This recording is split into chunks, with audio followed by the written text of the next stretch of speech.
Hello and welcome back to the first round back nine coverage of the 2020 DISCRAFT Great Lakes Open. This coverage is presented by DISCRAFT. We are at the stop 5 of 10 on the Disc Golf Pro Tour. Big Barry commentary bringing you some smoking hot action through the front row. Hot takes. Hot takes. Hot takes is right. Kevin Jones, 7 under, made every single jump putt, spit out of one putt inside the circle. Nikko Locastro, 3 jump putts. Paul, 3 jump putts in a row. Simon made some himself. I mean, this is just crazy action on the front 9. All clean until the last hole for Simon, but we're going to get right back into the action here in hole 10. And this is the infamous hole that Paul did not birdie in his 18 under round. See if any of these guys can pick it up. It's a par 3, 370-foot, big turnover. Play is almost like you're trying to throw a roller angle disc with almost like with your roller disc, and just kind of have it try to flatten out to hit the hillside. So you're saying you're just trying to throw a roller? I don't know. You tell me. What do you think? Yeah, I think you want to throw something that's flippy enough that gradually stands up into the anhyzer, kind of like this, just not that tight. And that's going to put Kevin in a pretty tough spot, especially if he's on the backside. It's the first trouble that we've really seen from Kevin. It's definitely an angle that we're not used to throwing, but it's an angle you should be able to throw. Really forces a beautiful, big, high anhyzer sweeping shot. Yeah, or you could throw MTA and... run and catch it. If you run and catch it, you get to throw it again. I believe that's the rule. I'm just right there. I catch it. That was horrible. But anyway, let's watch what Nikko does and see if he can... Yeah, 2 not so great shots. It's actually a mistake that is done a lot, like not turning it over enough, turning it over too much. It's really a difficult hole. And all that stuff that you see behind Nikko is the same stuff that's off to the left. That stuff comes in play. Oh, and Nikko, same problem as Kevin's, and his actually rolls back to seemingly the same spot. And you can see why this hole is so tricky. Oh, this is looking beautiful, though. Go forward. Okay, a little bit two-turn, not quite as much forward distance. Yeah, that was played horrible by the group. I mean, normally you're going to see 2 to 3 people around the green jump putting, having some putts. Like, that's not normal. Those were some pretty bad shots. But with that being said, Simon did get up there for some sort of look. Kevin's left with this scramble. That is a very difficult shot to throw with the turn that he needs to get the disc up the hill, but then get it to land flat and soft enough so it doesn't roll right back down the hill. A lot of different things that made that shot challenging. It's a good effort to get to 30 feet. And you're going with your famous... No, was that a putter? That was a Raptor. Okay. Your famous Raptor. Yes.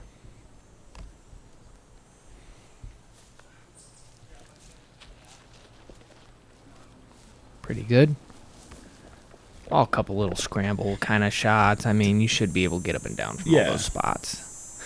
That's the thing with this course that I've noticed is you always have kind of the longest upshot you're going to have really as a scramble is going to be like 150 feet. On this hole? On just any hole really out here. Oh boy, you didn't play the same course I played. And then you have like a lot of jump putts if you mess up. Wow. Kevin, a great scramble. Connects on another great putt from 27 feet. Nikko getting all the way to the top of the hill, just not cresting over. He's got this little bit of work left.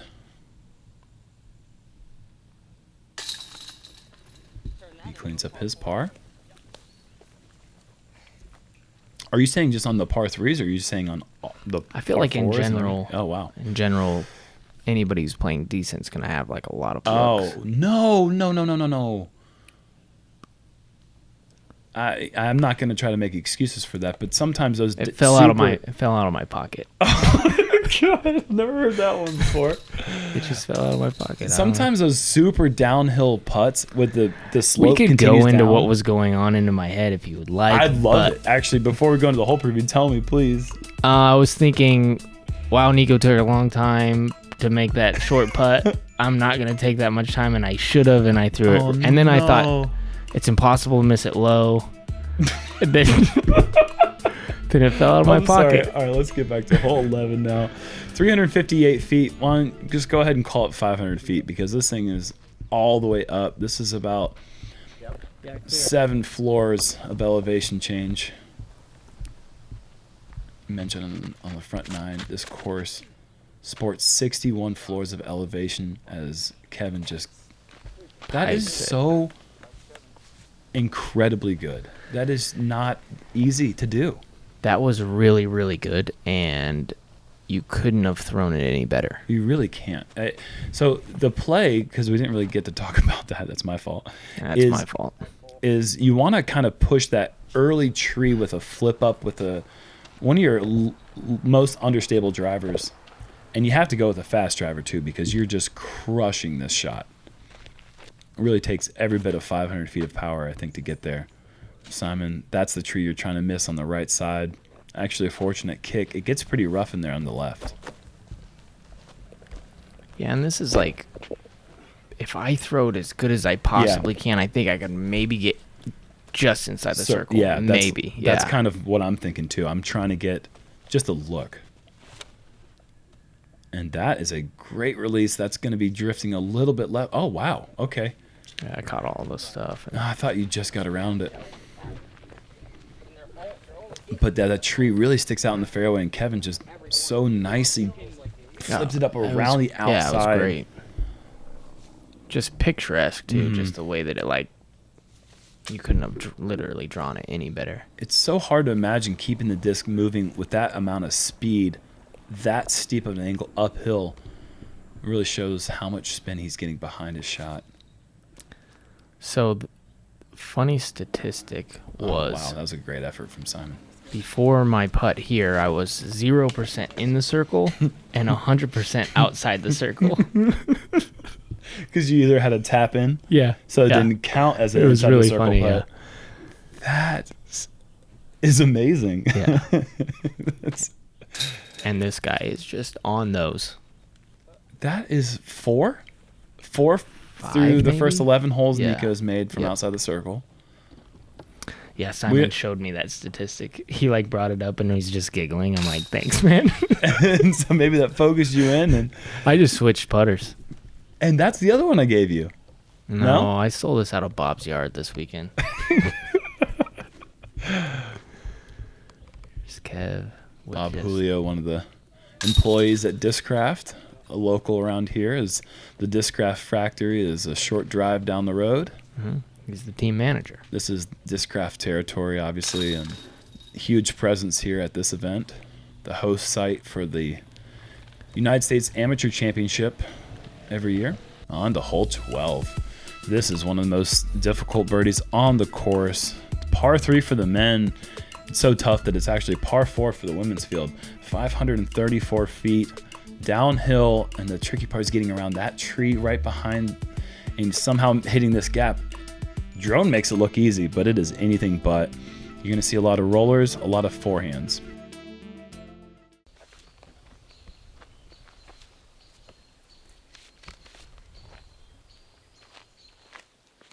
I think this is my favorite par 3 on the course. Only because of how unique it is and how difficult it is and how rewarding I guess the feeling of the reward of getting down there anywhere with a look is just like, oh, I did it, you know? When I think of the magnitude of what Macbeth did in 2018, and I think about him birding 11 and 12 back-to-back in the midst of that great run, that's when I really begin to appreciate how much of just a pinnacle of greatness of his accomplishment. Because this hole is just, it's ridiculous. Yeah. Nikko turns that over a little bit too much, but that was almost it. He could have got the skip there, and that'll get you right inside circle 2 with a look. This is turned over a little bit too much. Not a bad drive to get your easy 3. And knowing Simon, he'll give that a little bid. Mm-hmm.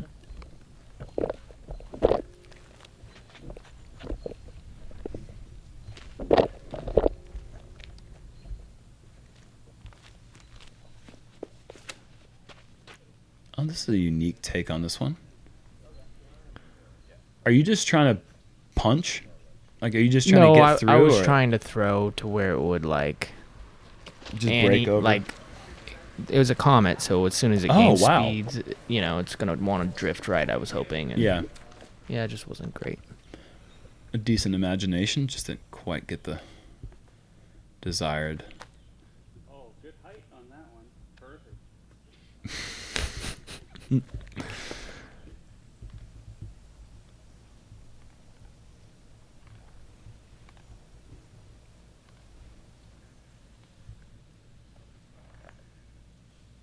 Nikko with the harp, or is that the Cenas or the harp? I don't know what he's flicking. I think that's actually Cenas.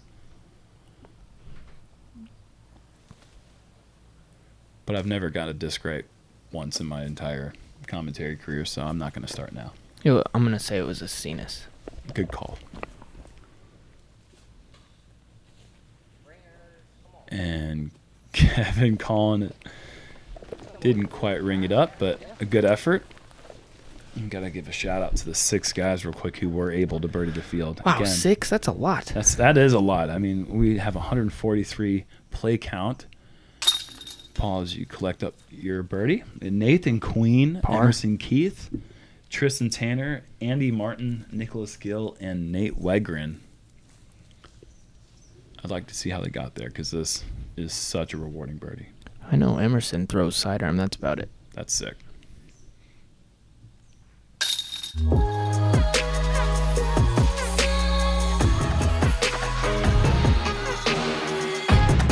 Stepping into the daylight, I'm on fire.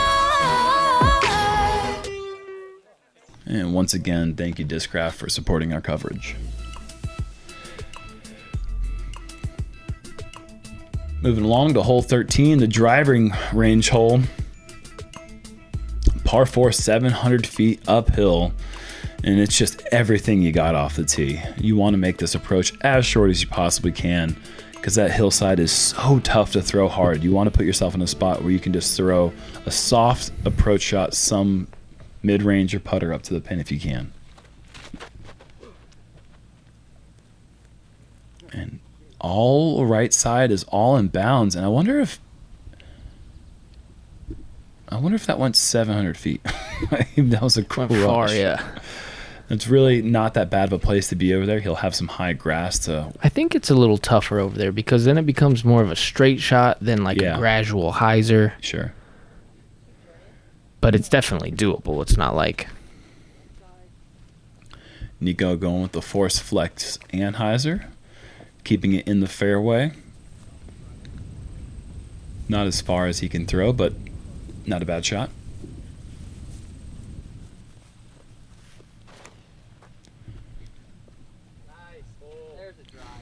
I'd say he has a pretty good advantage. Just in general, are you kidding me? That is so freaking far. That is so far. So many people familiar with this hole, as this is one of those old videos that has just been on the internet since before disc golf really hit it big on YouTube with the driving clinic. Were you a part of that video? I was, yeah. You and Robbie Bratton and maybe Greg Barsby? Greg Barsby, Kiloviska. Yeah, wow. Motley Crue. That video is over 13 years old. A nice looking approach. Oh, yeah. You'll have 25 feet left for your birdie. In good timing, as you've made a couple putts now inside the circle. Congratulations on that. Thank you. Award ceremony to follow. And it looks like you'll be able to watch Nikko putt, as he'll be right behind you. And Kevin just... That was a crazy angle. Just forgetting that disc golf is actually tricky sometimes. He's just skipping that step. I guess Simon is too. So we've got 4 putts inside the circle for a potential second star frame of the round. Yeah, it's crazy that Simon had putter in right there. Yeah. Standstill. When I said putter into the basket, I didn't really mean it. I really didn't think that anyone would be doing it. But I guess if anyone could, it would be someone who can throw, one of the few people in the world have ever thrown over 1,000 feet.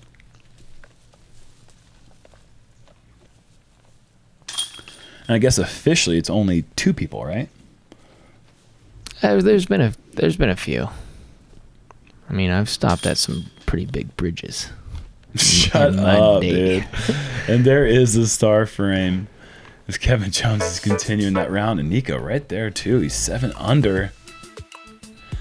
Moving along to hole 14, par 3, downhill, 375 feet.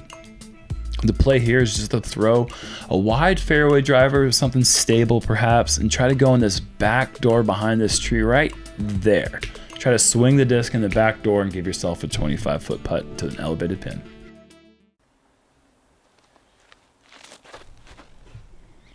Kevin going with an A2 here. And getting through. Yeah, he'll have a 25-footer right there. Left him little hanging. Tom Brady moment. He's like, no. Charlie Cavalier is in Kevin Jones' bubble. Anyone else, you have to say COVID when someone tries to give you a fist bump if you don't know them. And this was surprising. Nikko, he just said this was the worst shot he's ever thrown. But Well, we've seen a little fan grip turnover kind of hyzer, and we see him have so much control with that one, and that one just got away from him a little bit. But with how good he is at throwing stable, I was surprised that was a mistake that he made, but we all do it. That's a common thing that you see happen as Simon catches just a little bit of that foliage. So hard to throw a shot that just doesn't hit anything and cleanly gets to the green. But this might be that shot. And it is, but look at that skip all the way to the tough side of the green as you're going to have an obstructed tree in front of you. Yeah, it didn't hit anything. Thanks, Jerm. Why'd you do that to me? I did. I'm so sorry.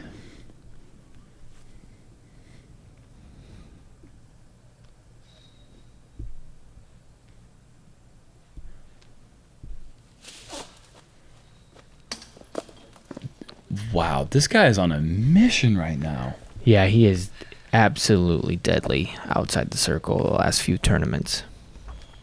That was an incredible effort from so far away on an elevated pin.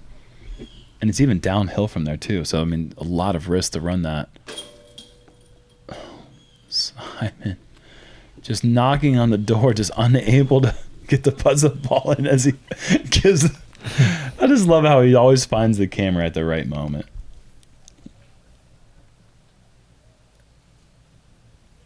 After that great drive. Look at that putt. That is so awkward to go to a knee onto an elevated pin. That was fantastic.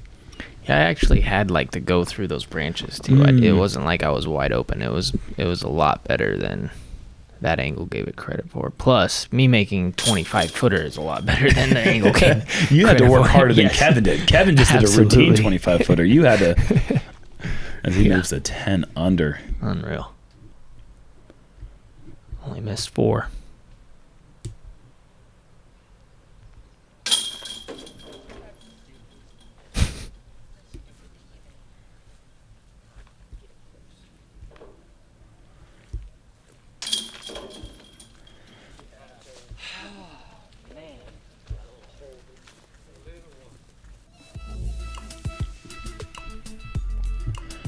Hole 15, par 4, 567 feet. Low ceiling. Players want to get the drives over this hill and down to the right. The left side is OB. Those stakes do curl off to the left. This shot really does open up for the big backhand aggressive shot. I'm really excited to see maybe somebody throughout this event try to attack the eagle. But most players are probably just going to throw the forehand if they have that.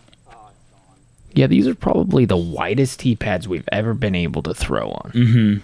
Just because you get both sides, it really opens the angles, so you see people going all over the place. I think Kevin got away with it a little bit right there. Yeah, he did. That barely stayed in bounds. Kind of breaks you need to shoot a hot round on the national tour stage, or the national stage, but the Disc Golf Pro Tour stage here. And I find it kind of easy to just chip one to the top. Don't get too out of control. Make sure you're in bounds, and then really you're probably going to have some sort of shot into the green. You can really juice your approach because you have that backstop green down there. You don't have to worry about trying to be all tricky and touchy with your approach shot.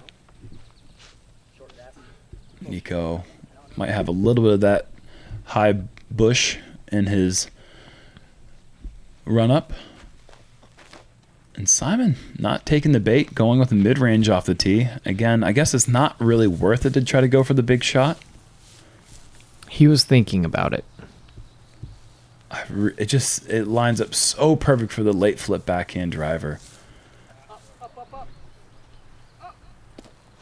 Wow, drawing a little bit of that cushion. Mid-range for Simon. He'll have a tap-in birdie.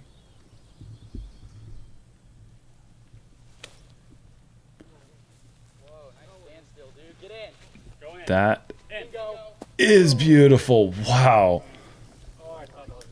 From a standstill position, that's getting it done. I don't think I've really ever done standstill. I don't think I've ever seen you throw a standstill. I usually try to do a little something in there, but I just couldn't right there. Is that something that you've been working on, or is it just something you have to be creative with? Yeah, I was just like, I guess I'm standing still. Because I can't move my feet. Yeah. I just did it. I guess I'm good at it. You might be seeing a standstill guy from here on out. Oh, wow.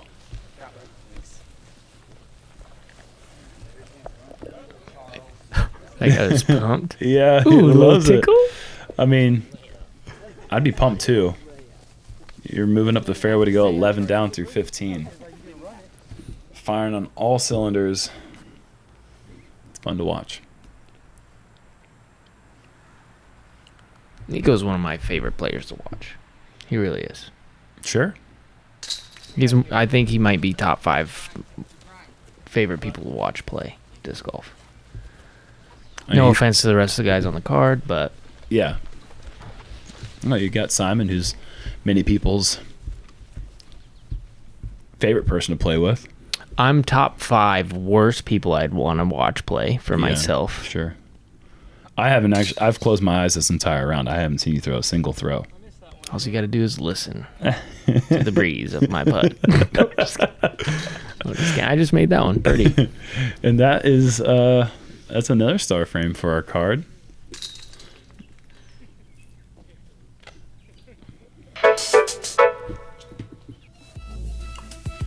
Another shout out to the Edge program, doing so much to promote disc golf to children and youth across the nation, and put so many discs in kids' hands over the years. Big shout out to those guys. Thousands. Hundreds of thousands. Hundreds of thousands. 16, par 3, 354 feet. Couple options. The big high over the top hyzer shot is one play we might see.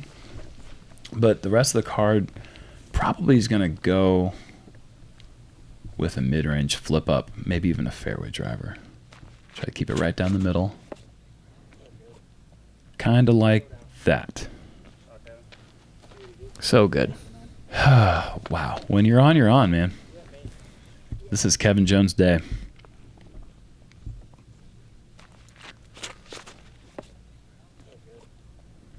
Man, that was good. It reminds me of I'm never going to be able to watch this course without thinking about Macbeth's 18. It reminds me of his shot in that round. It's just at no point was that shot in any danger of being perfect, of not hitting anything. And that fought its way through to the putting side of the big bunker tree. It's kind of fortunate. Yeah, no, shanked it for sure. And this is drifting right, needs a start, hyzering. And that's... What's he saying there?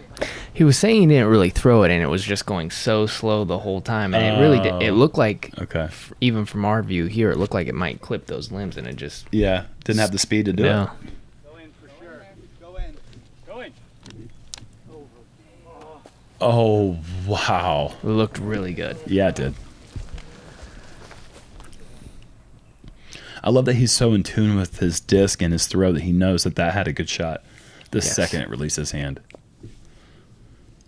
And that really devastates your outside the circle percentages. Well, I was so in tune as well that I knew that I had missed it right away. So Simon and I have a lot in common. Oh, God. And that was just inside the circle for Nikko, wasn't it? I think so. No, it was just outside. It was. He didn't jump it, which was really surprising. Yeah, that's. I think because it was downhill a little bit, he thought he could just kind of. He's been so on fire with that this round. I'm kind of surprised at any opportunity that he would get, he wouldn't go right back to it. As the rest of the card finishes their holes, and finally we'll get up to Kevin's drive, just a tap in. We'll call it 12 down. Yeah, that's what it is. Whew. This is how you do it, folks. Hole 17, par 4, 755 feet. Again, not really a distance drive contest like some of these other holes because there is that out of bounds on the left. And if you go on the big high grass to the right, it's not the greatest spot. You got the tree up here on the right that's blocking your approach from out there. You really have to place a long tee shot in that short grass. Very easy to go out of bounds left. Yeah, you have to fully commit with a kind of a lower shot. Like this is definitely drifting and has a chance to go out of bounds here. And yeah, it just does. Yeah, a mistake we weren't expecting from Kevin, but this is the hole that it can kind of do it to you, especially when you have that round going. You're playing really well. It seems like those mistakes kind of get into your head and then it happens. So Simon doesn't really care about placement as much as he cares about breaking records. That went 700 feet, but sideways. So he's still 200 feet away. Yes. Might be hard to find even with spotters because that grass is really high up there. And this is looking nice. That's a good committed wide line. That's swinging back to the middle of the fairway. That's exactly what you want.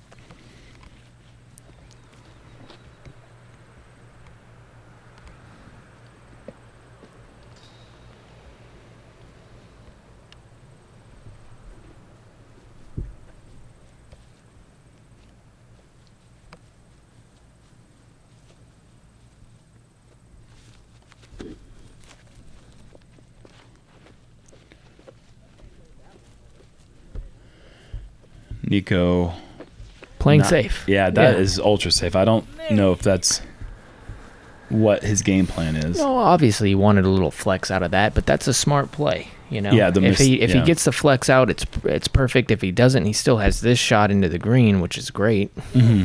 Go. I mean, not the best shot from there, but you don't have to be that far to have a shot into that green. And I've been actually thinking maybe I want a fuller shot into the green as well. Yeah, interesting. I still would take where you are every day of the week. And Kevin needing this to save par, I mean, a lacing. Just lacing today. He's thrown maybe 2 shots that weren't great. Right. So far. Huh? Simon's drive was found. See what he's got from there as he's going turnover mid. Wow. Okay. And that's certainly a viable option. Just throw it as far as you can. They missed my shot. Thank goodness. Oh, was it a bad one? Oh, man. It was a straight grip lock. Like, I was trying to go straight, and I went Anheuser out, missed the trees on the right. Oh, thank you, guys. Thank you, Jomez. And thank you, Nikko, for doing this. He is so just on with that. He is definitely riding the momentum from the preserve and from all of his practice. He's been working harder ever his entire career in these last couple of months, playing more disc golf. He said recently to me, he said, there's no way anyone's played more disc golf than me this year. Yeah, I believe it. He's practicing after every single round. He's putting after every single round, playing extra rounds. Yeah. I mean, if you're if you've got the stamina to do it and you got the heart and love to do it, man, that is awesome. Good for him. Yeah, congrats. I can play one round and I'm like, I need to take a week off. Hole 18 in par 3, 315 feet. Again, might as well just say it's 430 feet. It's just everything you got, unless you got the roller. The roller gets up there pretty quick, but all other air shots, it takes such a big effort to get there. Definitely a difficult backhand. Simon laying down a roller, and this is looking pretty good. Oh, yeah.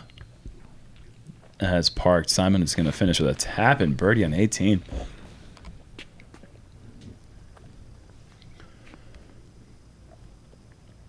Nikko, obviously a player, leans heavily on his roller abilities. One of the best in the game with a roller shot.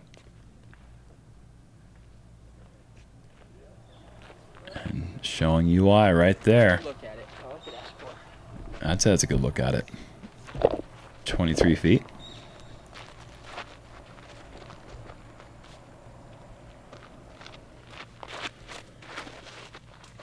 Kevin, that was almost a disaster. Almost catching the inside of the tree. He misses it. He's got a putt from 45 feet away, but that looked like that was really close to catching that tree. Yeah, it seems like his last two drives were a little nervy. Maybe he knew he was kind of in the mix, and then those drives become a lot harder for sure. You're going with the flippiest disc that's ever been thrown by a human. This is like a 137 beat up Avenger SS D-line. Yeah. How'd you know? What's the actual weight? Never weighed it. It's gotta light. It's got to be like paper plate. I don't notice that it's in my bag. Oh, just right on line though. Sure. Even from that distance. I mean, good effort. Great round from Kevin. Yeah. It's one of those moments where you're disappointed because obviously you wanted to get one of the last two, but then you get like 2 seconds to be disappointed, then you realize, okay, I just absolutely shredded it. Look at that, man. What is that, 4 or 5 jump putts for you? Yeah, I definitely held my round together. Not the best round ever, but I was able to definitely pad some strokes with the jumper. Kind of scrap out, something that's going to keep me mid-pack or something. And Nikko to get double digits. Don't do it. Do it. You're the worst. And Simon with his birdie, he shoots a 7 down, and kind of a quiet 7 under for Simon. He seems to do that though. He seems to just kind of always stay in the mix, shoot a good round, nothing too flashy. But Kevin Jones is 12 down, and Nikko's going to tap in his par. Hatless. Let's check out this post-round interview with Kevin Jones. Pretty much that. I got to the practice green and felt immediately really nice with my putters. Just felt like I could guide them with nice commitment to the basket. And I stepped out today and I did just that. My lines were working really well as well, so I had a bunch of birdie opportunities. There's not many adjustments that I'd say I'd have to make. I'm playing the course almost the exact same, but there are some times in the course where I need to have a little more focus, and hole 17 is a good example. I went out of bounds today, and in my opinion, that's the reason I lost the tournament last year. So I'm going to correct on that tomorrow, and we're going to get a birdie on that hole and 18 as well. If I shoot 12 down again and 12 down again, it's going to be hard to compete with that. That's a really consistent score, and at least that's going to be battling for the lead. There's no doubt. And if you want to hear more from Kevin Jones' first round performance, he was actually mic'd up, and there will be an edit where you're going to be able to hear more from his round, as Kevin Jones obviously just shooting an incredible 12 under, but not even the best round of the day. Look at that. Calvin Heimborg. I'm calling him the Heimborg because that's what he is right now. He is a machine. He is putting out some incredible disc golf. Wow, our league card going into round 2 is going to be something special. Thank you so much to the JomezPro Founders Club. Once again, you guys are the ones that are financing this whole thing. Without you, this doesn't work. Thank you to Paul Ulibarri for joining us in the booth today. Yeah. We'll see you round 2.